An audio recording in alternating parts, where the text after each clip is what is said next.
I salute you all. Thank you for watching. Thank you for listening. Brighton Project is my name, the Barrister. And today we have the topic of emphasis from Evidence Law 1. This is hearsay evidence.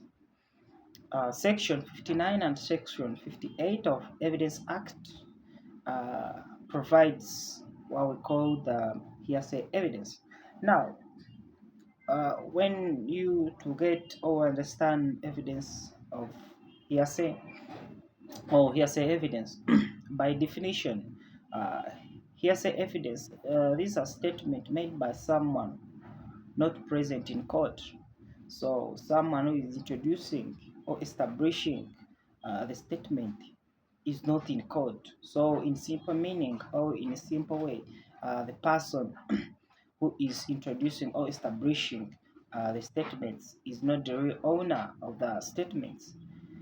Uh, Understand it verbatim is if something happened or someone said something and I'm representing that very person in court, basically, it will be taken as hearsay.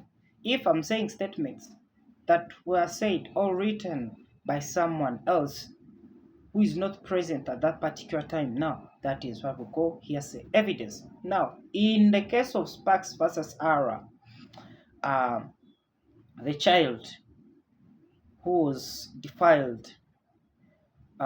So by the time that child came and told the mother that I'm feeling pain in my private parts, so the mother, at the time of representing in court, it was held that the mother's words was taken to be as hearsay.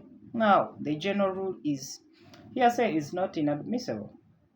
Hearsay is inadmissible or it is not admissible in court.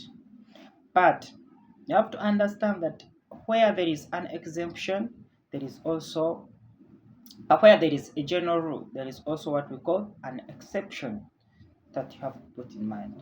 Now, uh, by looking at the certain exemptions, you have to read section 30 of this act.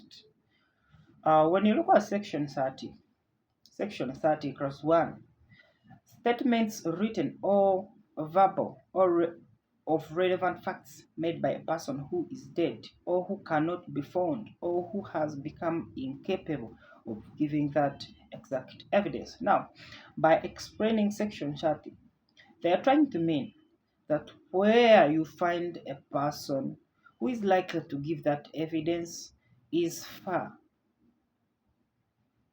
can make a delay if it is to allow him or her, or that person is not capable, does not own the capacity to present, or that person is dead. Then, when that exact hearsay evidence is introduced, it will be taken to be admissible. Remember, the general rule is hearsay is inadmissible, which means when you give hearsay evidence in court, will not be admissible. But certain circumstances, which are under Section 30 of Evidence Act, hearsay will be admissible under these circumstances that I have told you. One, if that person who is likely to give the evidence has no capacity. Or I can give you an example that person may not own the capacity. Take an example, that person is not able to speak, that person is not able to speak, yes, basically. But again, if that person is dead, that person is a deceased, then another person can give evidence on his behalf. Now, if that person is likely to take long, is somehow far. Take an example: if someone uh, is abroad, and remember the court session, the court have to take uh, short time, but you find that person will come after 1 year, then that person will not another person can give evidence in behalf of that exact person. Now, when you look at section 30, basically clause 2, we talk about the dying declaration. Now, dying declaration is a little bit tricky, or it's a little uh, uh, bit to explain, but by explaining it, you have to understand that when statements is made by a person, and that person, he or she, that person who made those statements, are likely. Now, in dying declarations, where you find that when the statement is made by that person is as a cause of his or her death, of the circumstances of the transaction which resulted into his or her death. Now, where you find that the question is what caused death, or where the cause of death is the question of that circumstance, then dying declaration will be taken, will be uh, taken to arise in court. I can give an example. In cases where you find someone uh, said that he told me that he will kill me, but in the question or in the facts, the very person whom was pointed to as he's going to kill, that very person uh, is in question, that if it is the facts that maybe the person who may have killed is among them, then that dying declaration or the statements made by the deceased are relevant to some extensions. Now, uh, now let's see where dying declaration becomes valid, or what can makes a dying declaration valid.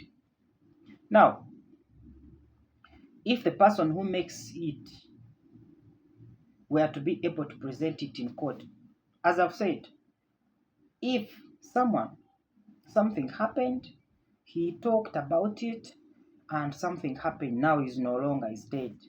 Now, if that very person, what if he's still alive? If the question is, is he able to present?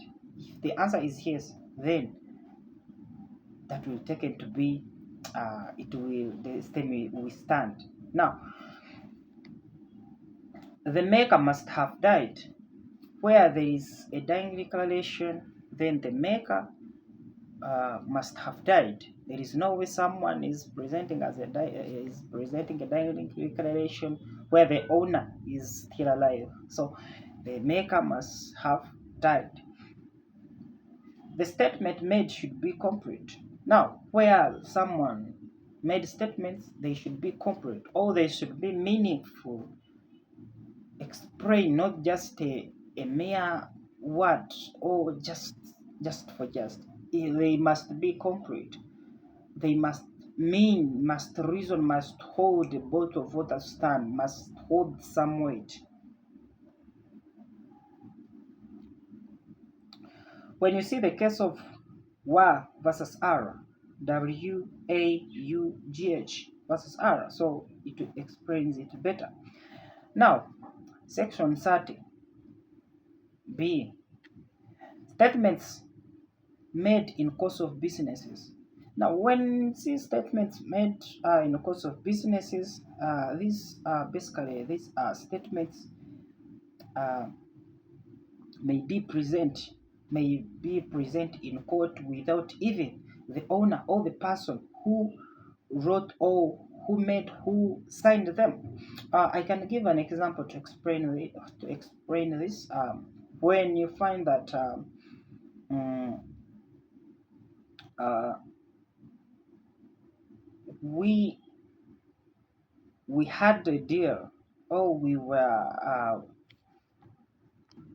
an example is like we had a deal of a contract, and in the same way, someone who signed the contract is not available, is not there. And if that is the course of business and we are presenting it in court, those already signed documents or evidence available can be presented by another person, as I've given you an example.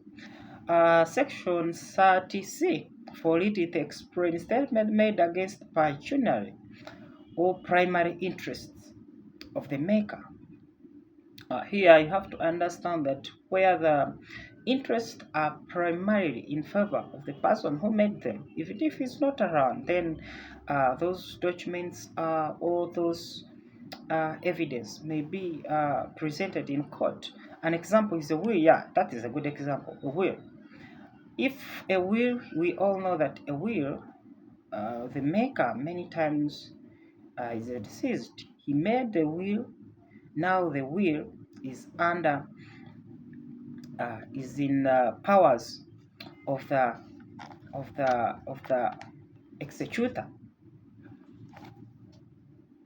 So in terms of execution, where I find that the will is the subject matter, then it can be raised as evidence, even if the person who made it, because then the person who made it is no longer alive, then it can be raised to be as evidence. It can be admissible in court. Let's look at section 30D, public records. Now, where public records are explaining something of a certain thing, then they can be raised even if the writer, the composer is not around. Now, when you look at the, let's say, public rights, you may find,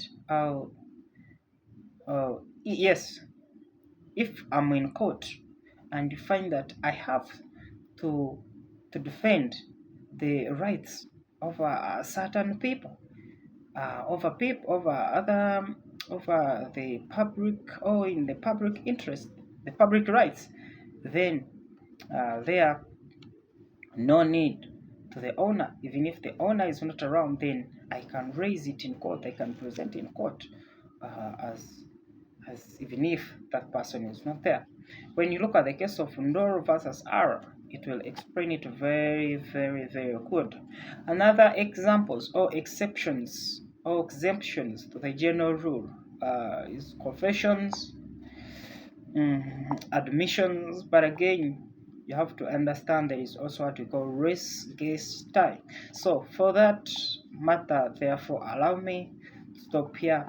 Thank you for watching. I urge you to subscribe and wait for another topics. Thank you very much. I salute you all.